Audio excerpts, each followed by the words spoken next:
Welcome to Voice of Stories. Discover tales that inspire, captivate, and bring words to life.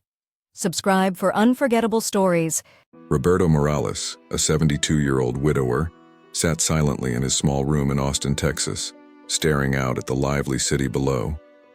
The hustle and bustle of daily life seemed like a distant memory, one he could no longer grasp. Roberto had once been a proud man, proud of his work, proud of his family, but now, with weakened legs, a fading memory, and a heart weighed down by guilt and sorrow, he felt like a shadow of his former self. Living with his son Alejandro and daughter-in-law Mariana, Roberto often felt out of place, as if he were more of a guest than a member of the family. He knew he was a burden. His guilt tugged at him whenever he saw the empty guest room, once used by his grandson and now filled with his own few belongings. It ached when Alejandro and Mariana rushed out the door in the morning, heads bowed and eyes a little too busy to say goodbye. And it pained him to see Teresa, their kind neighbor, bring meals and check on him, her voice laced with both concern and an honesty he sometimes wished he didn't hear. "They don't want you here, Roberto," she had said once. "Not when you're old. No one does. You're a burden." Those words haunted him, a ghost that haunted his days and clouded his nights. Roberto, who once nurtured his small garden and spent days working with his loyal horse Palomo, had been left with memories that seemed to mock him in the quiet of his room. Memories of his home in San Antonio, the warmth of laughter shared with his late wife, Sofia, and the promise of a life he thought he would have until the end. But that promise had burned down the night of the fire.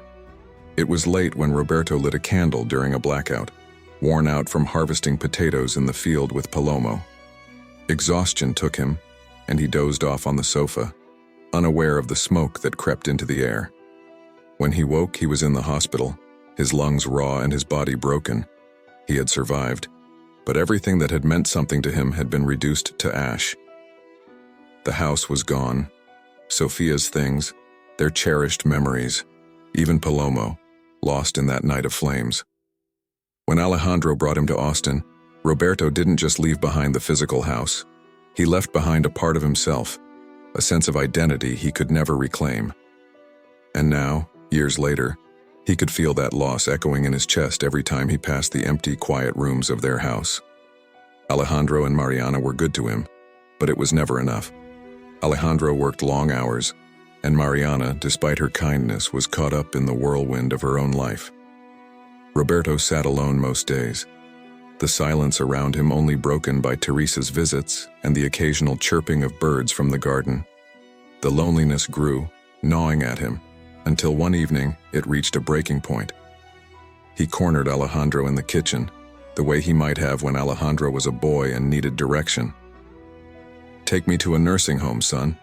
It's what's best for all of us," Roberto said, his voice thick with the weight of resignation. Alejandro looked at him, and for a moment Roberto thought he saw the sadness behind his eyes, a sadness that mirrored his own. "Papa, not now. We'll talk about it later," Alejandro replied almost too quickly, brushing past the subject as if it were just another chore of the day. Roberto's heart sank. "If you won't do it, I will," he muttered, a fierce edge to his voice that surprised even him. But Alejandro simply patted his shoulder and walked away, leaving Roberto to wonder if he was already forgotten, if the final chapter of his life had been written without him. Days turned to weeks, and Roberto's thoughts of a nursing home faded, buried under the weight of every silent night spent in his small room. One Saturday morning, though, everything changed. Alejandro walked into Roberto's room, holding a crisp white shirt, fresh slacks and toiletries neatly arranged in a small bag. Mariana followed, her hands holding fresh towels and sheets.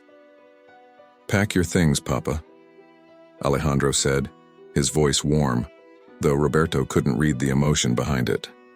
"We're going on a trip." Roberto froze. His chest tightened as he clutched the worn photograph of Sofia he kept in his wallet. Was this the moment he had been dreading, when they would finally take him to the nursing home, out of sight, out of mind?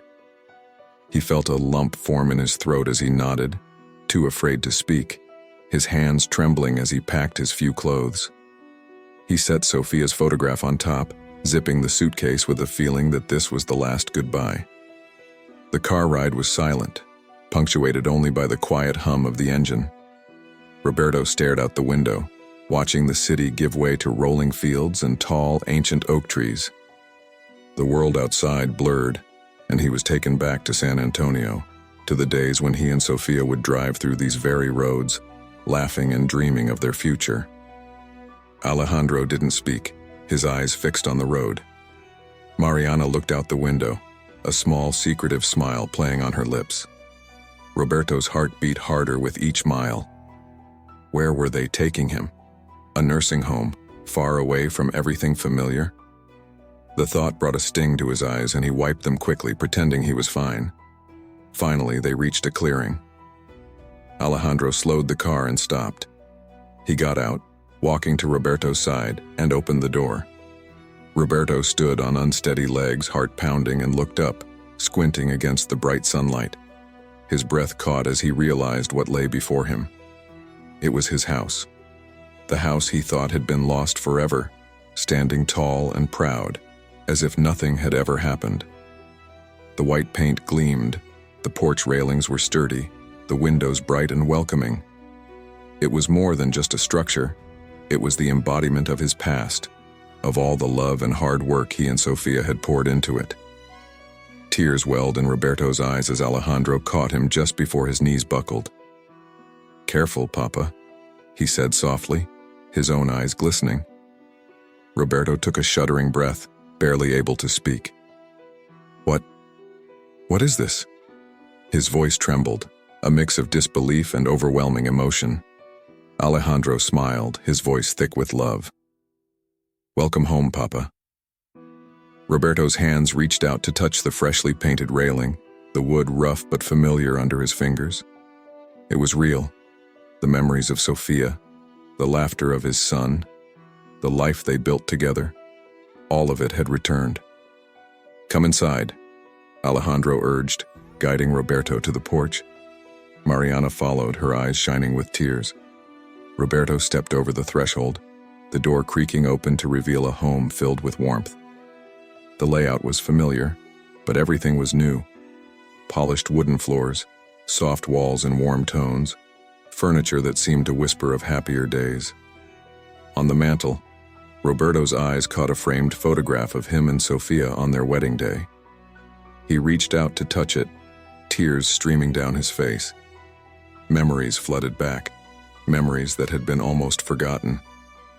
Alejandro led him to the armchair by the fireplace, the very chair Sofia had chosen for him. "Papa, we never planned to send you to a nursing home," Alejandro said, his voice low. "We knew this house meant everything to you, so we worked to bring it back. The neighbors helped too. It was our mission." Roberto's heart pounded, his chest tightening as Alejandro pulled out a thick photo album. It was singed at the edges but intact. Roberto's fingers trembled as he flipped through the pages.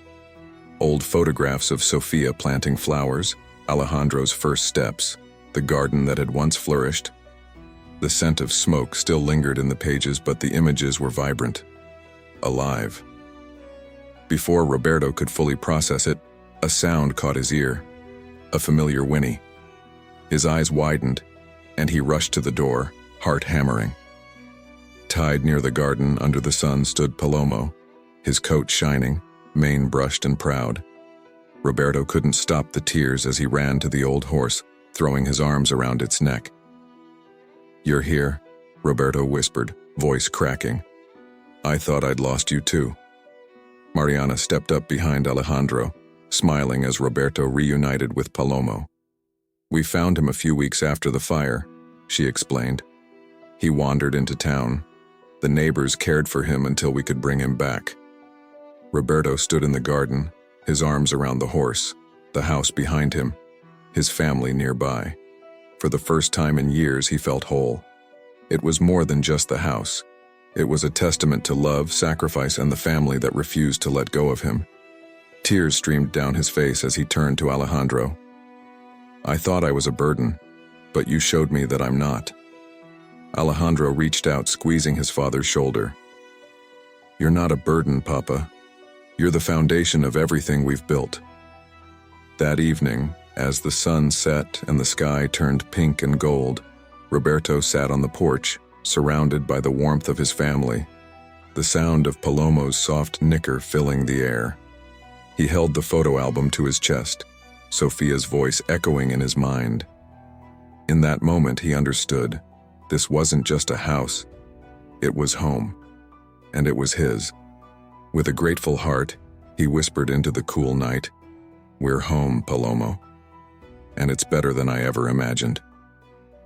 The stars above twinkled, a chorus of tiny lights celebrating a life renewed, a love rediscovered, and the joy of coming home.